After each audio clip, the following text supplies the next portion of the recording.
সুতরাং পুজো পার্বণ আমাকে শিখিয়ে লাভ নেই। মহাকুম্ভ আমি নাইবা বললাম, ওটা এখন মৃত্যু কুম্ভ হয়ে গেছে, মৃত্যু কূপের মতো।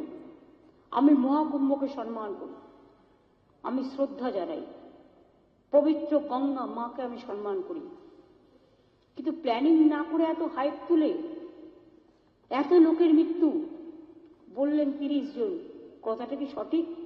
কত ডেড বডি ভাসিয়ে দিয়েছেন নদীতে?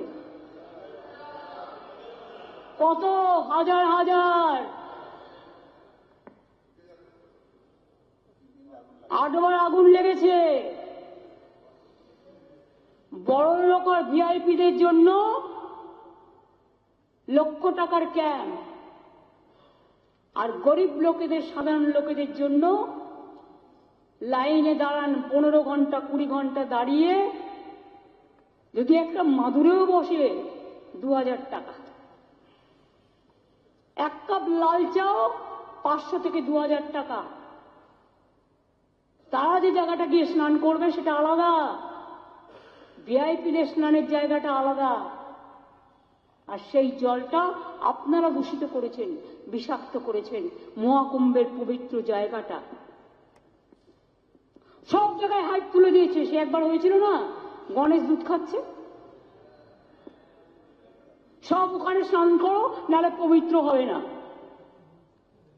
মৃতদেহের ওপর দিয়ে যারা এই হাইপ তুলছেন আর টাকা কামানোর জন্য ধর্মকে বিক্রি করছেন, তাদের আমি মন থেকে মেনে নিতে পারি না।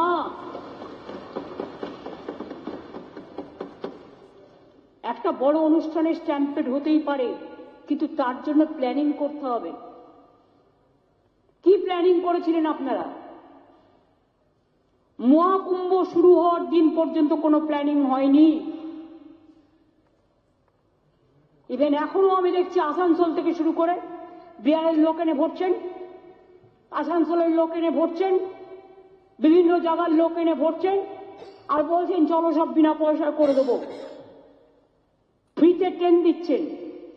আপনি আগে দেখুন আপনার ক্যাপাসিটি আছে কিনা।